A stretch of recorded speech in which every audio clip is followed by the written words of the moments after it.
Pérenniser la filière canne, objectif majeur d'un troisième pacte signé cette semaine entre régions, planteurs et industriels. Face à un secteur en crise, des dispositions ont été déployées en faveur des directeurs d'exploitation. Exemple, le prix à la tonne passé de 65 à 80 €, mesure qui modère certaines inquiétudes. Ce qu'on veut, c'est comme tout chef d'entreprise, c'est avoir de la visibilité et d'avoir des garanties sur notamment le paiement qui est notre source de revenus. Voilà. Donc avec ce pacte, on a une garantie que tous les acteurs payeurs sont vraiment mobilisés pour respecter les engagements de paiement de la canne que nous livrons par quinzaine.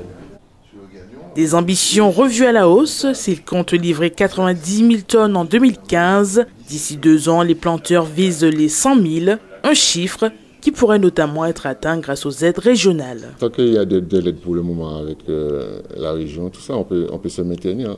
Mais on a toujours besoin d'aide. Regardez, on a de l'aide sociale de la balance. Si on supprime ça au niveau du petit planteur, la filière va mourir aussi.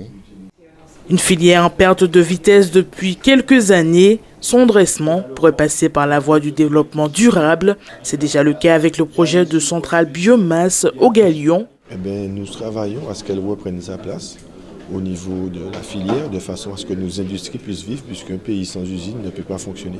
Il y a eu un beau travail qui a été fait sur les pesticides, sur le désherbant et tout. Donc nous sommes dans un développement durable, progressif, qui va amener une agriculture saine et propre et qui va permettre l'activité de tout un chacun sans pour autant pénaliser l'agriculture.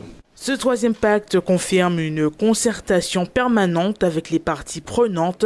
Il devrait permettre la structuration des filières agricoles à l'origine de 3 900 emplois en Martinique.